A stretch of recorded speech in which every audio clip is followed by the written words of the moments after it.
Now, Unit 5, Section 3, second derivative test concavity. Let's do this part, maybe points of inflection here. So my intention is to go at the pace for BC, so not covering everything, but hopefully this helps you out.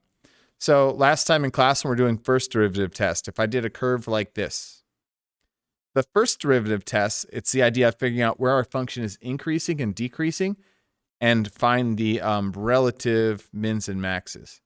So your increasing is where your slope is positive, or puff positive if you're slope dude.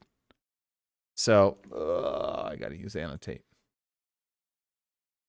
So at the start, you'd be puff positive until we get to this part, until we get to the top here. This is where our slope is 0 fun. And then you get to this part where you're going to be nice negatives. Nice negatives.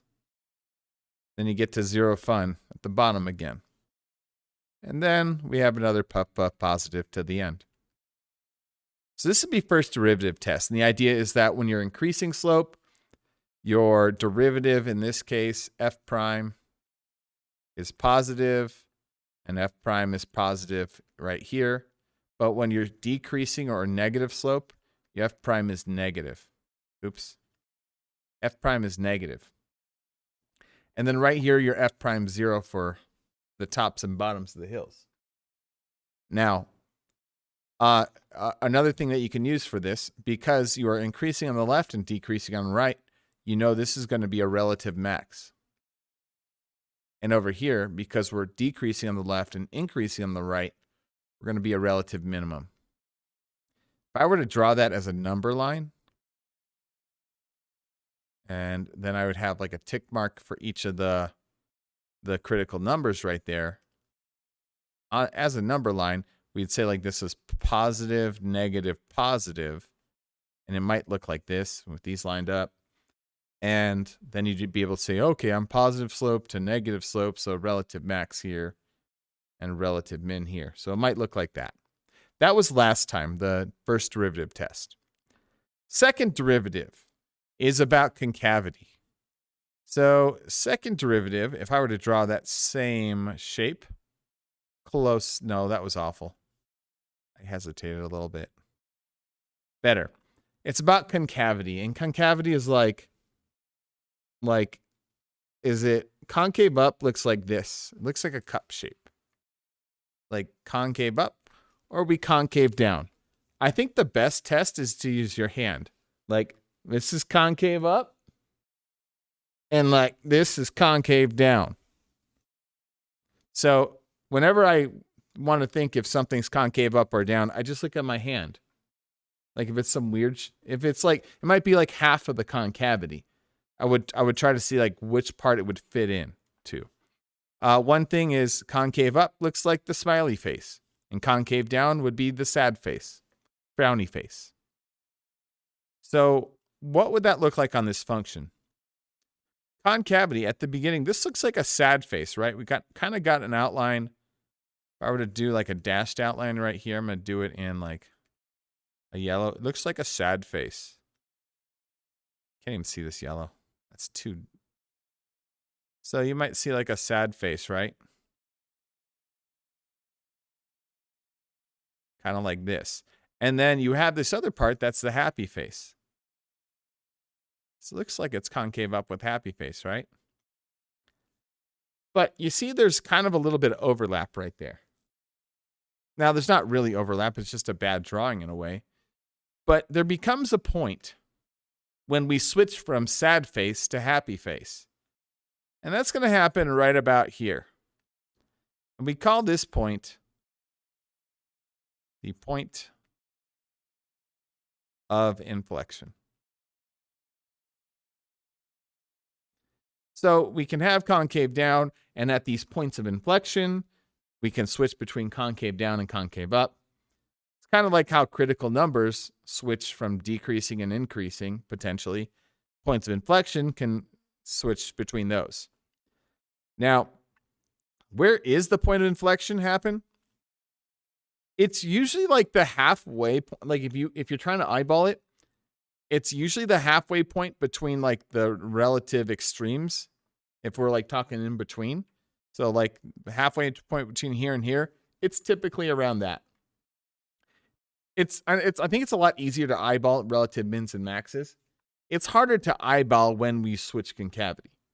Definitely is to me. But there you go. That's what you can do. Maybe, I don't think it's as important to be able to eyeball the exact spot all the time, though. One thing's with concave down, this is we're going to have negative, or the second derivative, f double prime, will be negative when you're concave down, and the second derivative will be positive when you're concave up. So, yep. So what's a neat thing here, if I were to do a number line for this guy, our concavity would switch, and I'm going to do everything here in black. Our point of inflection would happen around like right here. So then on my number line, for this is the second derivative number line where this is the first derivative. Our point of inflection might happen like right here, which would kind of split this decreasing. Should about split it. And over here, we'd be concave down, so we'd be a negative on the number line. But on the right side, we'll be concave up, so positive. One thing to note, so I mean, that's kind of how they compare right here. This little example might help out. But that's the idea behind concavity. So that's what it looks like conceptually. Why do we care about that? Well, let's talk about this. Point of inflection. Yes? Can you explain, can you go back to your drawings? Can you explain like the F prime, the little like plus minus thing? This thing here? Yeah. Okay, so the idea is that when you're concave down, you're going to have your first derivative or second derivative is going to be negative. And when you're concave up, your second derivative is going to be positive. So kind of how I did a number line to like line up with this point here and this point here. I was trying to do this number line to line up with this graph. So the point of inflection would happen right here. And this part of this graph would be concave down. So that would be negative. And this part of the graph is going to be concave up to be positive here. So my intention, and it looks like there's a lot of stuff there, was to kind of contrast it to the first derivative number line, where this was positive, this is negative, and this is positive. That's why I did it right there. Okay. All right. So point of inflection. A few things about this. It's the point where the graph has a tangent line at the point and the graph changes concavity. So it has to change concavity. So this is one of those things. It's kind of like how to be a relative min or max. Hello. Oh, that was a cleaning crew, I think. My door. Weird. To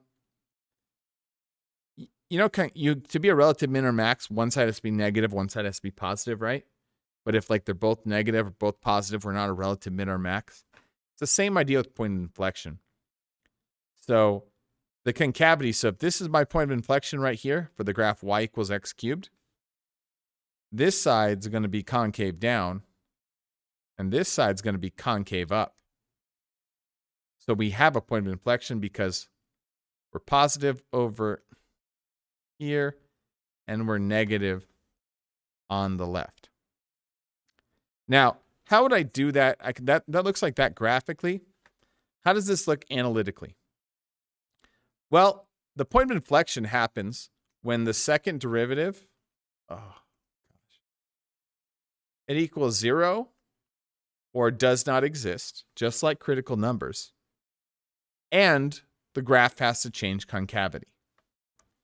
So I would take this y equals x cubed, so y prime would be 3x squared. Then we have to take the second derivative. So where does 6x equal 0? Well, that happens at x equals 0, which is boom right there. And now I can make a number line. So you pick a test value over here, right? Maybe you try like x equals 1. You plug that in, you get y double prime be 6 times 1 or 6. So it's positive on this side. Maybe you try x equals -1 here. You get yw prime equals 6 times -1. This is -6, which is negative on the left. So your number line, again, positive, negative, kind of matches up with that graph. The idea, we can find our concavity. So it's concave down on one side and up on the other. All right, let's look at this. Just looking at this graph. Sometimes it's nice to look at this. Base your answers on the appearance of this graph. So we're note for this appearance, we're curved, curved, curved. This is a straight line right here. Curved and curved, and this is a straight line. I'll pause. I'll give you a chance to think. Right there, that's the concavity. Intervals is the graph concave downward. I would call it right here. So I would actually say negative, oh wait, that should have been negative 0.5. Negative 0.5 to like 1. And then I'm going to say from 5 to 6. Because these ones aren't anything, and this ain't anything. No concavity would be... Is it correct to say no concavity, or... I guess, but it's 0. I guess you would say no concavity. I mean, looking at the graph, it's a straight line. So that'd be 3 to 4 for this straight line, and then 6 to 7. Your point of inflection is going to be anywhere in between. So it'd be at this point, negative 0.5. It would be at this point, so I'll say that's about 1. And these are just kind of estimates. Is this concave, is this a point of inflection? One thing to remember is your point of inflections have to happen, changes concavity. There is no concavity over here. So we're going to say, no, this is not. That is not a point of inflection because there's no concavity on the right side. It's just positive on one side, but nothing. So it's not really a point of inflection. However, this would be, so this is not either, but this would be. So at 5. And this would not be. So I would say it's these 3 points. Yeah, that's the weird things with inflection points. Okay, how do you find it? So second derivative test, you check where the point, this is kind of like the steps I was just doing. So you use the second derivative test. The point of inflection is where the second derivative is 0 or does not exist, and it has to change concavity. That's the part that I forget a lot of the times. It has to be changing. I can't say, oh, where the derivative is 0 or does not exist. Because sometimes on a test or on an AP problem, they're asked, oh, where's the point of concavity? And like that's how they get you.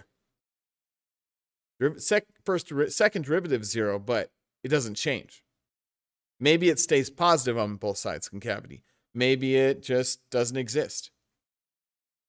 And then check the intervals number line. It's kind of similar to the first derivative test, except instead of critical numbers, we're doing points of inflection. Instead of increasing, decreasing, we're doing concavity.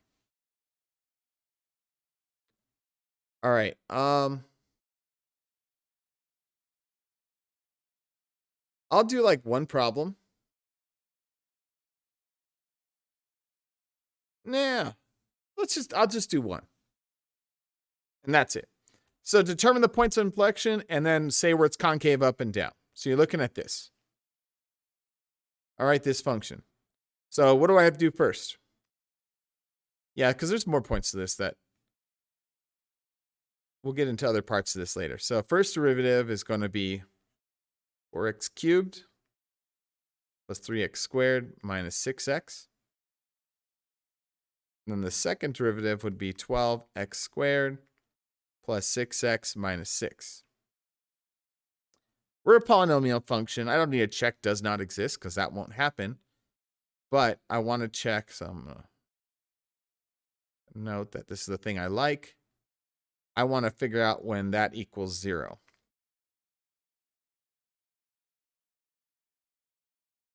So first thing I can do is divide everything by 6 or factor it out. 6 is the low or greatest common factor, right? So I can just divide by 6 and you'll get 2x squared plus x minus 1. Oh, and then you get a factor. Do you remember how to factor those?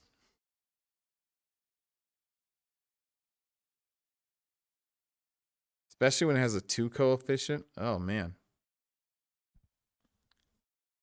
I like just kind of playing a game here where I know these two right numbers have to multiply to -1. The only way that works is one is negative and one's positive.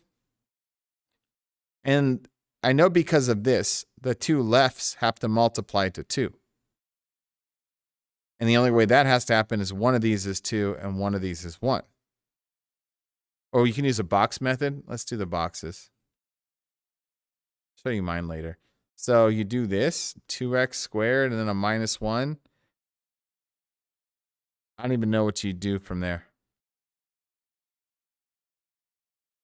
I'm not really sure how your box method works. But go for it. My way has always been you kind of guess and test. Let's say 2. Oh, yeah, Alex, go ahead and fill that in. And then if I guess a 2, these numbers multiply to -1. These numbers multiply to 2. If you add these up, these add up to +1. They must add up to this coefficient. Okay, you're basically kind of, okay, so you're kind of doing the same thing, but you're then use it to guess and test, right?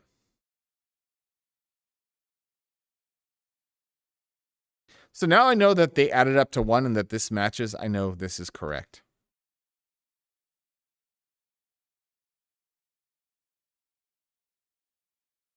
What if I had guessed poorly? What if I put the 2 here? I would go, that's -2. This is +1. And it adds up to -1. I go, that ain't right. So that's where I go, erase. And I'd have to erase. And then I'd try other things. Kind of like what you're doing with the box method right now. But I know it works out. Yeah. And then you say, okay. So similar idea. You like the boxes, go for that. So that's my factors. And that means 0 is 2x minus 1. So 1 is 2x. That means x equals 1/2. Is one possible point of inflection. And x plus 1 equals 0. So x equals -1 is the other possible point of inflection. So then I would do a number line. I don't like doing that. I like to do an actual straight line. So we're going to do 1/2 -1. I think what we did last time, we like doing that table on the side. I'm going to do a table over here.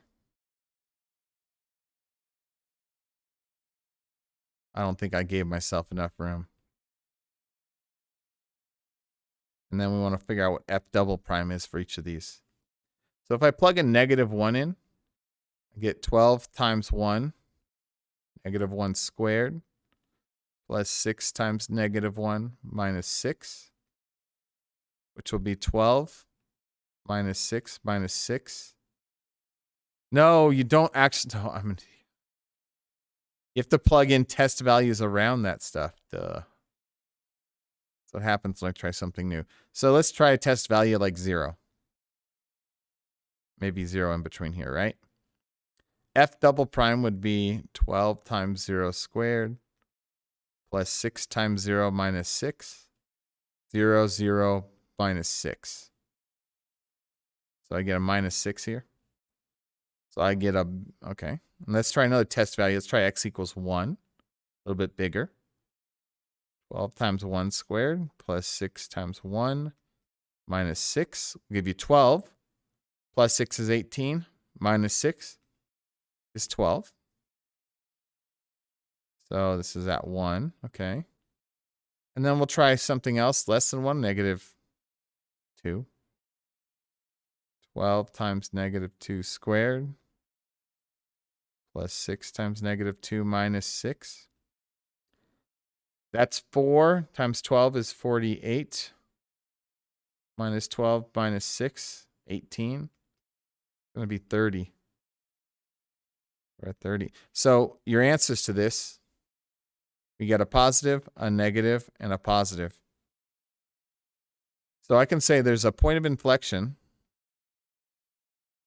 when x equals negative 1 and 1/2 because they change inflection. Or they change, yeah, it's great. It's almost as great as, it's better than my handwriting. Point of inflection at those two because they change inflections or concavity. And we're going to concave up. I'm just going to abbreviate it because I'm lazy. I can say it from negative infinity to negative 1 and from 1/2 to infinity, and concave down from negative 1 to positive 1/2. There's my work.